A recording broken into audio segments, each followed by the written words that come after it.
नमस्कार दोस्तों, न्यूज में आपका स्वागत है। मैं हूं मुकेश कुमार और आप देख रहे हैं जवाब तो चाहिए। जवाब तो चाहिए में आज हम बात करेंगे एनडीए के टारगेट 400 पार के मतलब पर। बीजेपी 370 और एनडीए 400 पार के टारगेट को अचीव करने के लिए मोदी और उनकी टीम लगातार जोर लगा रही है। राहुल एंड टीम उसे रोकने के लिए उतने ही जतन कर रही है। हर दूसरे दिन विपक्ष का इंडी गठबंधन बीजेपी को कभी 250 के नीचे तो कभी 200 के नीचे तो कभी 100 के नीचे समेटने की बात करता है। बीजेपी के हर नेता और कार्यकर्ता को सिर्फ 400 पार का टारगेट ही नजर आ रहा है। 2024 की लड़ाई मुद्दों और परफॉर्मेंस से हटकर अब 400 के टारगेट पर आकर अटक गई है। विपक्ष एनडीए के 400 के टारगेट को लोगों को डराने के लिए इस्तेमाल कर रहा है। उनका आरोप है कि मोदी जी इस नंबर के जरिए संविधान को बदलना चाहते हैं, अपने हिंदूवादी एजेंडे को लागू करना चाहते हैं, आरक्षण को खत्म करना चाहते हैं। राहुल गांधी अपने भाषणों में संविधान की कॉपी दिखा दिखाकर लोगों के बीच झूठ फैला रहे हैं कि बीजेपी संविधान को बदल देना चाहती है। वो झूठ के साथ साथ लोगों को डरा भी रहे हैं कि यदि एनडीए 400 के पार चली गई तो संविधान को खत्म कर दिया जाएगा, ओबीसी और दलितों के अधिकारों को खत्म कर दिया जाएगा। लेकिन कांग्रेस के न्याय पत्र में जो बातें लिखी हुई है, उसके पीछे की जो कहानी है, वो कांग्रेस के किसी भी नेता ने आज तक अपने जनता को या अपनी किसी भी सभा में उसे बताने की जरूरत नहीं समझी। मुस्लिमों को आरक्षण देने के लिए दलितों और ओबीसी के कोटे में कटौती करने की अपनी मंशा को वो जाहिर नहीं करते। कर्नाटक में मुस्लिमों को आरक्षण देने की वो घोषणा करते हैं, लेकिन वो आरक्षण ओबीसी कोटे में कटौती करके देंगे, ये बातें वो साफ नहीं करते। असम के मुख्यमंत्री और बीजेपी के फायर ब्रांड नेता हेमंत बिस्वा शर्मा ने दिल्ली में चुनावी सभा को संबोधित करते हुए 400 पार का मतलब समझाया। उन्होंने कहा कि यदि एनडीए 400 के आंकड़े को पार करती है तो काशी और मथुरा से आक्रांताओं का कब्जा हटेगा, यूसीसी लागू होगा, पाकिस्तान से कश्मीर छीन लिया जाएगा। मतलब ये कि मंदिरों से आक्रांताओं का कब्जा हटेगा, कांग्रेस शासित राज्य में धर्म के आधार पर दिए गए आरक्षण को खत्म कर दिया जाएगा और पीओके को पाकिस्तान के कब्जे से मुक्त करा लिया जाएगा। कांग्रेस के कुछ नेता यह भी कह रहे हैं कि यदि एनडीए 400 के नंबर को पार करेगी अपने जो हिडन हिंदू राष्ट्र का जो एजेंडा है उनका, वो उसे भी पूरा करने में लग जाएगी। राजस्थान के पूर्व उप मुख्यमंत्री और कांग्रेस के युवा नेता सचिन पायलट ने कहा है कि बीजेपी का 400 पार का नारा उनका अहंकार दर्शाता है। वो 400 के साथ विपक्ष की आवाज को दबाना चाहती है और अपनी मनमानी करना चाहती है। आज अपने प्रोग्राम में हम चर्चा करेंगे कि क्या एनडीए के 400 पार के लक्ष्य से डर गया है विपक्ष? क्या 400 पार के आंकड़े के बहाने विपक्ष संविधान का बदलने का डर दिखाना चाहती है? क्या है 400 पार के लक्ष्य रखने के पीछे एनडीए की असल कहानी और क्यों बीजेपी या एनडीए के नेताओं ने 400 का लक्ष्य रखा है? करेंगे चर्चा, और चर्चा को आगे बढ़ाने के लिए हमारे साथ कुछ मेहमान होंगे, उनसे मैं आपका परिचय करवाऊंगा। लेकिन पहले बयान तीर के जरिए दिखाते हैं कि 400 लक्ष्य के आर पार या 400 लक्ष्य को लेकर के पक्ष के नेताओं ने क्या कहा, बीजेपी के नेताओं ने क्या कहा और इंडी गठबंधन के दूसरे नेताओं ने क्या उसका हमला किया, क्या उसका जवाब दिया। पहले बयानों के तीर देखते हैं, फिर मेहमानों से परिचय और चर्चा की शुरुआत। मोदी को 400 सीटें चाहिए ताकि कांग्रेस कश्मीर में धारा 370 को फिर से वापस ला करके चिपका न दे, खेल बिगाड़ न दे।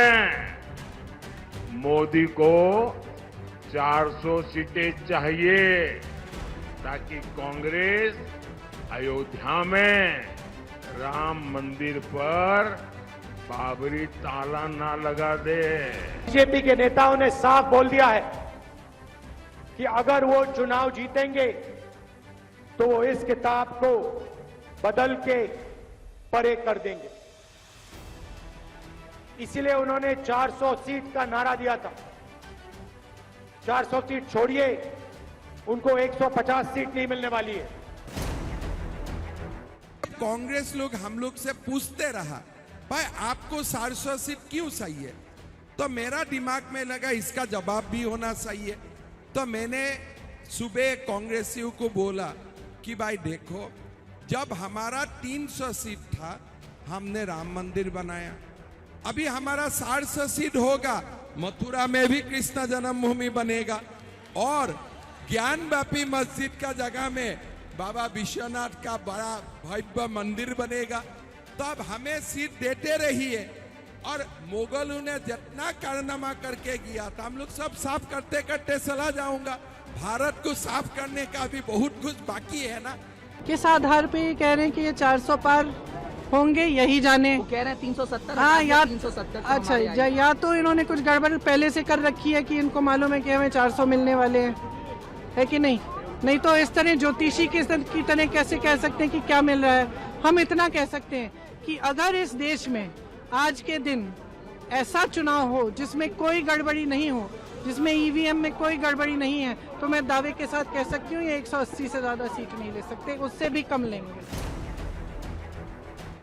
भारतीय जनता पार्टी आदरणीय प्रधानमंत्री मोदी जी के नेतृत्व में 400 पार करते हुए कंफर्टेबल मेजॉरिटी के साथ भारतीय जनता पार्टी आगे बढ़ रही है। एनडीए आगे बढ़ रहा है, यानी 400 प्लस एनडीए का। और यह स्पष्ट इसलिए है क्योंकि प्रधानमंत्री मोदी जी ने जिस तरीके से 10 साल में देश को नेतृत्व दिया, उससे जनता का अटूट विश्वास, और अटूट विश्वास के साथ साथ एक तरीके से समर्थन, और उनके ही नेतृत्व में देश आगे बढ़े ऐसा मन बना लिया है लोगों ने।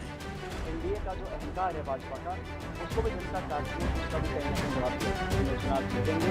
और जिस प्रकार का माहौल बनाया जा रहा है, कोई हवा नहीं है, कोई वेग नहीं है। भाजपा चिंतित है। अगर उनको इतना विश्वास अपने ऊपर होता 400 पार कर रहे हैं, तो विपक्षी नेताओं को क्यों तोड़ते, कांग्रेस नेताओं को खुशहाल करते।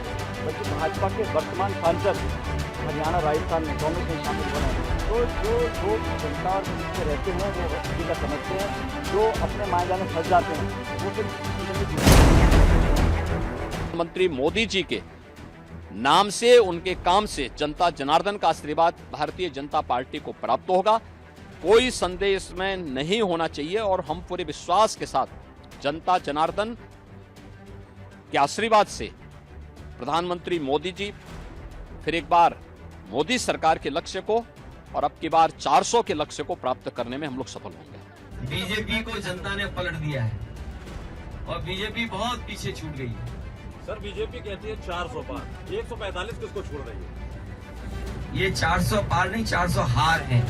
और इधर सुनने में आया कि अब 400 पार का नारा ही नहीं लग पा रहा है और अब संविधान और आरक्षण की बात कर रहे हैं। ये वो लोग हैं कि जो जान गए हैं कि अब जनता संविधान बचाने के लिए वोट डाल रही है। तो बीजेपी और एनडीए की लड़ाई, एनडीए और इंडी गठबंधन की लड़ाई जो है वो 400 पार के आसपास आकर के अटक गई है। जो एनडीए ने जो अपने लिए टारगेट सेट किया है, उसी टारगेट में विपक्ष उलझता नजर आ रहा है। करेंगे चर्चा को आगे बढ़ाने के लिए हमारे साथ 4 मेहमान जुड़ गए हैं, उनसे आपका मैं परिचय करा दूं। बीजेपी से तेज तर्रार प्रवक्ता राहुल त्रिवेदी हमारे साथ हैं, अमित शर्मा आम आदमी पार्टी की तरफ से हैं, मलिक जावेद अंसारी कांग्रेस प्रवक्ता के तौर पर, आचार्य विक्रमादित्य जो है हमारे साथ जुड़ेंगे, वो भी तो फोन लाइन पे है हिंदू धर्मगुरु के रूप में। अब चर्चा की शुरुआत जो है मैं कांग्रेस के मलिक जावेद अंसारी से करना चाहूंगा। मलिक साहब, कांग्रेस जिस तरीके से लगातार कह रही है कि 400 का जो नारा बीजेपी दे रही है वो संविधान को बदलने की मंशा है, उनकी संविधान को बदलने की मंशा है, जो बीजेपी का जो हिडन एजेंडा है, जैसा कि आरोप लगाती है कांग्रेस और आम आदमी पार्टी की, ये हिंदू राष्ट्र को जो है लागू करने के लिए 400 के नंबर चाहिए इसे, ताकि संविधान का संशोधन करके संविधान को बदल के अपने हिडन एजेंडा को पूरा करेगी। क्यों ऐसा डर लग रहा है आपको? 400 के आंकड़े, आप 500 के आंकड़े का नारा दीजिए, आप उनके सेट किए हुए टारगेट से इतना डर क्यों गए हैं? नहीं डर रहे हैं, भाजपा डर रही है। हमें तो खुशी है कि उन्होंने 600 पार नहीं कहा है, वो 600 पार भी कह सकते हैं। जिस तरह के जुमलेबाजी भाजपा के लोग करते हैं, वो 600 पार का भी नारा दे सकते थे, लेकिन 600 आएंगी कहां से? केरला में कितनी आएंगी बता दे मुझे, तमिलनाडु में कितनी आएंगी बता दे मुझे, कर्नाटक में कितनी आएंगी बता दे मुझे, हरियाणा में क्या हाल है? 10 सीटों में से 6 प्रत्याशी कांग्रेस के उतार रखे हैं। तो इनका हाल बुरा है। लोग पूछ रहे हैं कि रोजगार बताओ, महंगाई बताओ, ये कह रहे हैं अब की बार 400 पार, और जनता कह रही है अब की बार भाजपा तड़ी पार। तो ये तड़ी पार होने वाले हैं और देश छोड़ के भागने वाले लोग हैं। जनता जो है केवल रोजगार मांग रही है, महंगाई से त्रस्त है। और जिस तरीके से बयानबाजी हो रही है कि संविधान बदला जाएगा, नहीं बदला जाएगा, मैं एक बात कहना चाहता हूं, देश की सारी पीएसयूज को भाजपा ने बेच दिया है। नौकरियां नहीं दे रहे हैं, तो रिजर्वेशन तो वैसे ही ऑटोमेटिक खत्म हो गया है। आप नौकरी निकालोगे तभी तो रिजर्वेशन मिलेगा। तो नौकरी क्यों नहीं दे रहे? इसीलिए हमने अपने घोषणा पत्र में लिखा है कि 30 लाख नौकरियां जो है, जो खाली पद पड़े हैं केंद्र सरकार के, वो हम भरने का काम करेंगे और 15 अगस्त से हम शुरुआत करेंगे। और इस देश में जो 45 साल का बेरोजगारी का रिकॉर्ड भाजपा ने तोड़ा है, उसको समाप्त करने का काम करेंगे। पिछले 10 सालों में हमने केवल कुशासन देखा है और ये केवल धर्म को राजनीति बनाने की कोशिश कर रहे हैं, जबकि election commission of India, chief election commission of India ने साफ कहा है कि धर्म के आधार पे कोई वोट नहीं मांगेगा। तो जो भी आज भाजपा के नेता धर्म के नाम पे वोट मांग रहे हैं, धर्म की बात कर रहे हैं, वो कोड ऑफ कंडक्ट का धर्म के नाम पे कौन वोट मांग रहा है? धर्म के नाम पे वोट कौन मांग रहा है? अंसारी साहब, धर्म के नाम पे कौन वोट मांग रहा है? आपकी रिपोर्ट में दिखाया कि हेमंता विश्व शर्मा कह रहे हैं कि मस्जिद बनेगी, मंदिर बनेगा, क्या क्या बनेगा। अरे भाई, ये 10 लाख तो मांग नहीं कह रहे, जब बन जाएगा तो अब आपके जो नेता है वो तो वोट जिहाद ही कर रहे हैं। आपके नेता जो आपके प्रत्याशी वो तो वोट जिहाद कर रहे हैं। तो वोट जिहाद भाई, अगर ये तो बीजेपी के एजेंडे में था ना, घोषणा पत्र में खुल करके उन्होंने मांगा था ना। राम मंदिर का जो एजेंडा है वो बीजेपी के घोषणा पत्र में 80 से लेकर के अब तक जो है 19 तक ये था। तो उन्होंने खुल के मांगा ना आपसे। वो कोई हिडन एजेंडा तो उनका है नहीं, जनता ने उन्हें चुना उस एजेंडे पे। लेकिन आप लोग जो अपने घोषणा पत्र में आप लोग कह रहे हैं कि मुस्लिमों को आरक्षण देंगे, आरक्षण के कैप को हटा देंगे, वेशभूषा पे लगे आरोप को, जो वेशभूषा पे लगे रोक को हटा देंगे, तो वेशभूषा पे कहाँ रोक लगा हुआ है? खान पान पे कहाँ रोक लगा हुआ है? हमने कहीं नहीं कहा। हमारा घोषणा पत्र है, इसकी कॉपी में आपको डिबेट के तुरंत मेरे पास है, आपको मैं बता देता हूँ। 8.2 जो है आपका, उसमें उलट के देखिए क्या लिखा हुआ है आपने। जो संविधान की बात कही है उसमें 8.2 में लिखिए, 6.1 देखिए, और मैं अब देख करके बता दीजिए, मैं आपको बता दूंगा। तब तक मैं अमित शर्मा जी के पास जाता हूं। अमित शर्मा जी, संविधान वाला जो पार्ट है ना, संविधान बदलने वाला पार्ट, उसमें देखिए, मैं आपके, मेरे पास भी कॉपी है, मैं देख चुका हूं। अमित शर्मा जी, क्या लगता है 400 पार के जो एजेंडे की बात कर रहे हैं लोग, और 400 पार के एजेंडे पे बीजेपी के टारगेट पे इंडी गठबंधन लगता है कि फंस गई है? अब हमेशा हर एक भाषण में आपके जो बड़े नेता हैं वो 400 पार पे टारगेट कर रहे हैं। क्यों आपको लग रहा है कि 400 पार का टारगेट, हर एक राजनीतिक दल को अपना टारगेट सेट करने का अधिकार है? आप भी सेट कर लीजिए, आप भी कहिए हम 400 पार जाएंगे, 500 पार जाएंगे। आपको उनके टारगेट से क्यों दिक्कत है? अमित जी की आवाज नहीं आ रही, एक बार अमित जी की आवाज दीजिए जी। देखिए, इनका अपना जुबान है, अपना टारगेट है, अपना कहना है और कहते रहे, क्योंकि भारतीय जनता पार्टी ने 10 साल से झूठ के अलावा किसी ने कुछ नहीं कहा।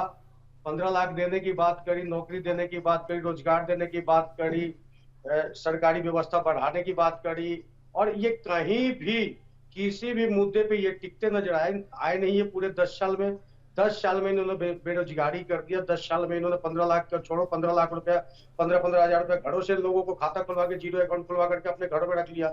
ये मुद्दे की बात नहीं कर देंगे, ये एक ही बात करता है 400 पार। और सुन लीजिए एक बात और इनकी बड़ी कॉन्फिडेंटली, जब तक चुनाव आयोग सर्टिफिकेट नहीं दे देगा इनको, तब तक आपके सारे चैनलों पे यही दिखाया जाएगा कि भारतीय जनता पार्टी 400 पार।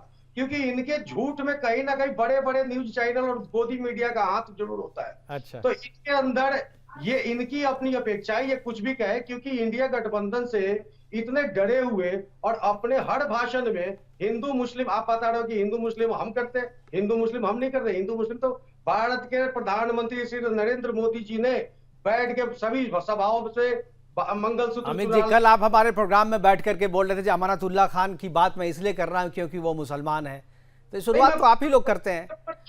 आप अपनी घोषणा पत्र में कहते हैं संपत्तियों को बांटेंगे, संपत्तियों को बांट करके उनको देंगे, जो संपत्ति पे पहला अधिकार उनका है, और बोलते हैं कि हम हिंदू मुसलमान नहीं करते। आपके प्रत्याशी वोट जिहाद की बात करते हैं। अच्छा शोभा नहीं देता। दूसरी बात, मेरी बात सुन लीजिए, आप में क्या है कि आप भारतीय जनता पार्टी का डिबेट तो बड़ा अच्छा से सुनवा दीजिएगा, और जब हमारा और कांग्रेस की बात होती है तो आप क्रॉस मार दीजिएगा, सेंटेंस बिगड़ जाता है। राहुल त्रिवेदी जी सुन करके मुस्कुरा रहे हैं, क्योंकि मैं इनको बहुत टोकता रहा हूं पहले, तो मैं आज आपके कहने पे इनको नहीं टोकूंगा।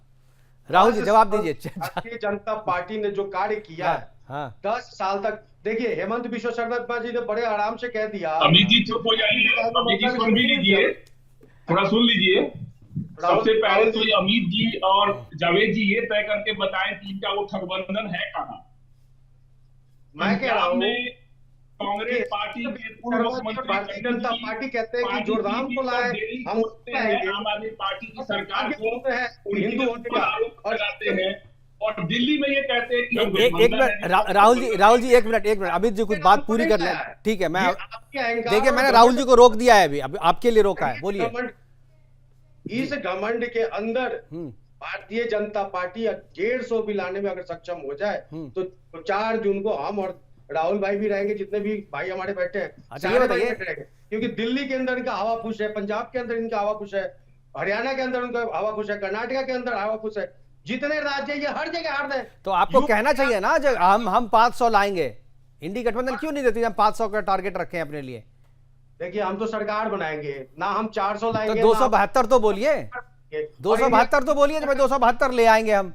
इंडिया गठबंधन की सरकार बन रही है, हम सरकार बनाएंगे। चलिए ठीक है, अब सरकार बनाइए। हर एक पॉलिटिकल पार्टी को दावा करने का अधिकार है, कोई नहीं रोकता है, डेमोक्रेसी है। आप बोलिए हम सरकार बनाएंगे, 500 लाएंगे, कोई नहीं रोकता, लेकिन दूसरे के टारगेट पे आप हमला मत कीजिए। दूसरे के हम टारगेट को ये नहीं करें, ये तो खुद मन से करें हम 400 लाएंगे 400 लाएंगे 400 लांगे, और रहेगा ही बात संविधान। नहीं, मैंने तो अभी दिखाया ना, सारे बयान जो दिखाए मैंने आपको, जो हर एक लोग 400 पे ही बोलना शुरू कर दिए अब। इन्हीं का मंत्री। चलिए ठीक है सर, अब एक बार राहुल जी को सुनते हैं। आपने जो सवाल खड़े किए हैं राहुल जी जवाब दे रहे हैं। राहुल जी। मुकेश जी नमस्कार। सबसे पहले तो मैं इनसे आपकी आवाज करके बताएं जी कि इनका ठगबंधन कहाँ पे है। पंजाब में ये दोनों लोग अलग अलग उतर रहे हैं, पानी पी पी कर पोस रहे हैं। इनके जो पूर्व मुख्यमंत्री हैं चन्नी जी, वो पोस रहे हैं, मतलब भगवंत मान कांग्रेस के ऊपर लांछन लगा रहे हैं। दिल्ली में ये कहते हैं कि हम भी गठबंधन में हैं। ममता बनर्जी जी तृणमूल कांग्रेस बंगाल में, वेस्ट बंगाल में किस तरह से इनको भगाया, कांग्रेस पार्टी को बोला 1 सीट नहीं देंगे। अखिलेश यादव जी ने किस तरह से मध्य प्रदेश में इनको हटाया। अमित जी आप चुप रहिए, मैंने आपको चुपचाप सुना है, अभी सुनिए चुपचाप, ठीक है जी बोलिए। क्योंकि आप लोग जो दोनों पार्टियां हैं वो भ्रष्टाचार की मूर्ति है, चोर चोर मौसेरे भाई हैं, और आपके बोलने से तय नहीं होगा देश की राजनीति। देश की राजनीति देश की जनता तय करेगी। और 10 साल में देश की जनता ने जिस मजबूती से यहाँ पर मोदी जी को वोट किया है, क्योंकि हर बार आप लोग ये चीज करते हैं, लेकिन जिस मजबूती से भारतीय जनता पार्टी और मोदी जी को देश की जनता ने वोट दिया है, वो दिखा दिया है कि मोदी जी इस देश के सबसे बड़े नेता हैं और भारतीय जनता पार्टी सबसे सशक्त पार्टी है। और इस बार भी जो 400 के नारे हैं वो 4 तारीख को पूरे होंगे। 2 तारीख को आपके अरविंद केजरीवाल जेल जाएंगे और 4 तारीख को हमारे 400 का आंकड़ा पूरा होगा। ये सच्चाई है। दूसरी चीज मैं कहना चाहता हूं कि जो हमारे मुख्यमंत्री, असम के मुख्यमंत्री जो हेमंत बिश्वा शर्मा जी ने कहा है, उन्होंने बिल्कुल सही कहा है। उनका कहने का तात्पर्य ये था कि देश के विकास के लिए ये जरूरी है कि देश में सशक्त और मजबूत शासन हो, और वो देश ने देखा है। हम लोग 90 का दौर देखे होंगे, बिल्कुल, जब कई सारे उस समय जो पार्टियां थी जो किस तरह से कोलिशन गवर्नमेंट बनते थे। राहुल सवाल ये है कि 400 मिल जाएगा तो करेंगे क्या, उससे डरे हुए हैं। तो मैं उसका जवाब चाहती है जनता सुनना कि 400 आ गया मान लीजिए आपको 4 तारीख को, तो क्या करेगी? 400 के बाद क्या करेगी? 400 आने का मतलब ये होगा कि हम राज्यसभा में भी मजबूत होंगे, लोकसभा के साथ साथ राज्यसभा में मजबूत होंगे। सबसे पहले हमारा काम होगा देश में नहीं 400 आने के बाद अब राज्यसभा में तुरंत ही मजबूत हो जाएगा, वो तो विधानसभा से तय होगा ना, वो तो वहां की स्थिति बदलेगी नहीं। सुनिए मैं वही कहना चाह रहा हूँ कि वो 6 महीने में, 1 साल के अंदर में जब भी हम राज्यसभा लोकसभा में जब हम मजबूत होंगे, सबसे पहला काम होगा देश की जनसंख्या नियंत्रण कानून लाना। वो सबसे अहम है, सबसे जरूरी है देश में लाना। तो जनसंख्या नियंत्रण कानून आएगा। उसके बाद जो हमारी अखंड भारत की परिकल्पना है, जिसका एक छोटा सा पार्ट अभी पूरा हुआ है, 77 खत्म करके अभी जिस तरह से पाकिस्तान ऑक्युपाइड कश्मीर में वो आवाज उठने लगा है। ठीक है, लेकिन जो धर्माचार्यों का जो एजेंडा है, जो धर्माचार्य बोलते हैं कि बीजेपी को हम देंगे आशीर्वाद 400 पार का, लेकिन हमें चाहिए हिंदू राष्ट्र।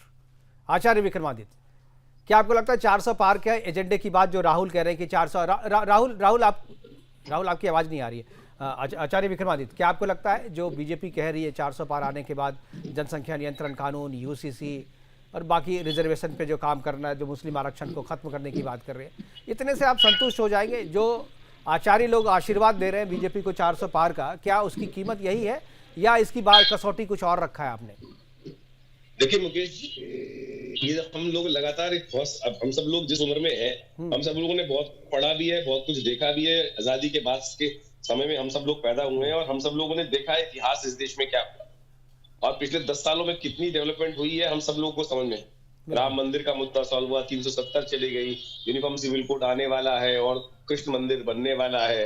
ये सारे कार्य जो एक्सपेक्टेशन जो आजादी के टाइम पे हमारे पूर्वजों ने सोचा था ना, वो सब होने वाला है। सब जानते हैं और सब जानते हैं होने वाला। इसी के चक्कर में सबके पेट में दर्द हो रहा है कि ये भी हो गया तो इन सब की लुटिया डूब जाएगी। और तो और सबसे बड़ी बात जो है, जो इन सबको डर लग रहा है कि 400 के पार आने पर क्या होगा, ऊपर से लेकर नीचे तक जितने गठबंधन के लोग हैं, जो सीबीआई के जो वास्तविक तौर पे चोर डकैती कर अपने अकाउंट्स में भर रखे हैं, वो सब भी जाने वाले हैं जेल के अंदर। और तो और एक बात और मैं बताऊंगा, एक टाइम दीजिएगा, आधा मिनट मुझे। और क्लास में पढ़ते थे ना, क्लास में जब पढ़ते थे तो कुछ ऐसे बच्चे होते थे जो लटक के पास होते थे, बस पास उनका टारगेट होता था। उनको सोचते नहीं थे कि 70% 80% आएंगे कैसे। उनको तो केवल यही लगता था कि बस 33% आ जाए, बस छटक के बस पकड़ दे, बस लास्ट मोमेंट में जाके पकड़ दे। उनके दिमाग में होता नहीं था। अब जिन लोगों का टारगेट होता था पढ़ने वाला, उनमें होता था कंपटीशन कि हमारे 70 आ रहे हैं। जो हम बाकी जो लोग बैक बेंचर्स होते थे उनको लगता था फालतू आने वाले है ही नहीं, ऐसा हो ही नहीं सकता किसी के आते हुए। आचार्य जी, कांग्रेस के कुछ लोगों से मेरी बातचीत हो रही थी, वो बोले थे कि बीजेपी का हिडन एजेंडा है, हिंदू राष्ट्र बनाएंगे 400 आने के बाद, बाकी तो होगा ही जो चीज, लेकिन ये हिंदू राष्ट्र घोषित करेंगे। खुल के है ना, इसमें हिडन क्या है? शुरू से अगर आप राष्ट्रवाद की हिसाब से बात करें तो भारत को विश्व गुरु बनाने का एजेंडा शुरू से है ना। और इस बात को कभी कोई जो लोग छुप के कहते हैं, क्यों बीजेपी ने हमेशा खुल के कहा है कि भारत के अंदर जो कार्य होने चाहिए, जो हिंदू के अंदर हिंदू राष्ट्र नहीं बनेगा तो क्या बनेगा? क्या इसको इस्लामिक राष्ट्र बनाएंगे? भारत हिंदू राष्ट्र है रहेगा। इस बात को समझने का प्रयास करना चाहिए। कांग्रेस को ये मंजूर नहीं कोई है, दिक्कत क्या है? लेकिन कांग्रेस को मंजूर नहीं है ना। कांग्रेस तो अलग आलाप रही है। जावेद साहब, जावेद अंसारी, क्या बीजेपी के इस हिडन एजेंडे को आप कह रहे हैं, क्योंकि आप कैमरे के सामने तो आप लोग नहीं बोलते हैं, लेकिन कहते हैं कि बीजेपी अपने हिडन एजेंडा को लेकर चल रही है, हिंदू राष्ट्र बनाना चाहती है। और जैसा कि राहुल ने भी बताया कि यूसीसी आएगा, जो जनसंख्या नियंत्रण कानून है, तो इन सब चीज़ों जनसंख्या नियंत्रण पे तो कांग्रेस भी जो है एक टाइम में कांग्रेस भी लाना चाह रही थी जनसंख्या नियंत्रण कानून। ठीक है, जनसंख्या कानून पे अभी सुप्रीम कोर्ट में पीआईएल पड़ी थी, अश्वनी उपाध्याय जी ने पीआईएल डाली थी और केंद्र सरकार, मोदी सरकार ने कहा है कि हम लागू नहीं कर सकते, हम किसी को फोर्स नहीं कर सकते किसके कितने बच्चे पैदा होंगे, क्योंकि हमने अंतर्राष्ट्रीय संधि साइन की हुई है। ये केंद्र सरकार का बयान है। दूसरा, यूसीसी आएगा, बहुत अच्छी बात है, लेकिन उसका लिए 21वीं लॉ कमीशन जो है उसने 31 अगस्त 2018 को एक रिपोर्ट सबमिट की थी कि यूसीसी अगर लाना है आपको देश में तो आपको बहुत सारे पर्सनल लॉ में फेरबदल करने पड़ेंगे। वो क्या फेरबदल थे? ये लॉ कमीशन जो मोदी सरकार ने रिपोर्ट दी 185 पेज की, मैं उसका जिक्र कर रहा हूँ। उन्होंने कहा कि prohibition of child marriage act 2006 को बदलना पड़ेगा। लॉ कमीशन ने कहा कि धारा जो है section 15 of Hindu succession act 1956 को बदलना पड़ेगा और हमें बदलना पड़ेगा सेक्शन 6 को और हिंदू सक्सेशन एक्ट को और 213। ये जो है ये आपका हेडेक नहीं है ना, वो तो जो लाएंगे वो अपना समझेंगे ना, उनके लिए कमेटी बनेगी, वो लाएंगे, आपका हेडेक थोड़ा ही है। आपको यही बता रहा हूँ कि लॉ कमीशन ने कहा कि आप नहीं लागू कर सकते। अगर आपको मतलब आपको डर नहीं है ना, तब तो आपको और हमला नहीं करना चाहिए 400 पे, क्योंकि भाई आपको नहीं है ना, क्योंकि आप जान रहे हैं कि जो चीज है वो कोर्ट से आ ही नहीं पाएगा, तो फिर क्यों डर रहे हैं 400 पार आने पे? हम कहाँ डर रहे हैं? डर तो मोदी जी रहे, काशी में हम कहाँ डर रहे हैं? आपके सारे नेता डर रहे हैं। राहुल गांधी संविधान की कॉपी दिखा करके बोल रहे हैं, डरा रहे हैं लोगों को। जी विक्रमादित्य जी कुछ बोलना चाह रहे हैं। जी मेरे पास समय की कमी है, विक्रमादित्य जी। हम तो पहले मुकेश जी हाँ, मंदिर बनाने से पहले कहते थे बन नहीं सकता है, बलवा आ जाएगा, ये हो जाएगा, 370 हट नहीं सकती है, हो गई ना भाई, चिंता मत करो, एक छोटा सा रेजोल्यूशन होगा। ठीक है, अमित जी हमारे पास समय की कमी है, वाइंड अप करना, क्योंकि मोदी जी मुंबई में रैली कर रहे हैं, उसे भी दिखाना है। अमित जी आखिरी कमेंट जी बोलिए। कहने दीजिएगा जी। राहुल जी ने भ्रष्टाचार केजरीवाल साहब को और इंडिया गठबंधन को भ्रष्टाचार कह रहे हैं। ये भ्रष्टाचार का नाम लेते हैं तो ऐसा लगता है कि ओसामा बिन लादेन और डाकू गब्बर सिंह अहिंसा पे उतर गया हो। दूसरी बात, अगर ये हेमंत विश्व शर्मा की जांच करा दे और इनकी जांच अजित पवार की जांच करा दे तो इनको सारे भ्रष्टाचारी एक तरफ और इनकी दो मंत्री एक तरफ, एक डिप्टी सीएम और एक सीएम। दूसरी बात, अभी आचार्य जी ने कहा था कि पहले 60% लाने में 70% लाने में बड़ी 10 साल पहले बड़ी पीड़ा होती थी पीड़ा, क्योंकि जेन्युइन पढ़ाई होती थी। लेकिन आज के डेट में यूपी में पेपर लीक करके और आप 100% मार्क करके करोड़ों आप कहीं का बात कहीं से जोड़ रहे हैं, हमारे से वाइंड अप करने के लिए कह रहा मैं आखिरी राहुल त्रिवेदी के पास जाऊंगा, आखिरी 30 सेकंड। राहुल, मैं चाहता हूं कि देश को एक मजबूत सत्ता चाहिए, और पिछले 10 साल में जो मजबूती देश को दी है माननीय मोदी जी ने, उन्होंने दिखा दिया है कि अगर बड़े फैसले लेने हैं, देश के हित में फैसले लेने हैं, तो उसके लिए सशक्त सरकार चाहिए, और इसीलिए 400 पार चाहिए। बिल्कुल। और ये जितने लोग अगर मजबूत फैसले लेने हैं तो आपको मजबूत आंकड़े चाहिए, और ये मजबूत आंकड़े जो है वो 400 पार के ही हो सकते हैं। हमारे साथ जुड़ने के लिए राहुल आपका बहुत बहुत धन्यवाद। मलिक जावेद अंसारी साहब, आचार्य विक्रमादित्य जी और अमित शर्मा जी, आपका बहुत बहुत धन्यवाद, जुड़े और अपनी बातें हमारे साथ साझा की। ये सारी चीजें तो होती रहेंगी, लेकिन चुनाव के सामने जो एनडीए ने 400 पार का टारगेट रखा है, उस टारगेट से डर गई है विपक्ष, और विपक्ष का कहना है कि अगर ये 400 लाते हैं तो इनकी मंशा जो है, जो हिडन एजेंडा है हिंदू राष्ट्र का, वो हिंदू राष्ट्र के एजेंडे पे बीजेपी काम करेगी, और शायद विपक्ष को सबसे ज्यादा डर इसी एजेंडे से लग रहा है। फिलहाल अभी के लिए इतना ही, दीजिए इजाजत, नमस्कार।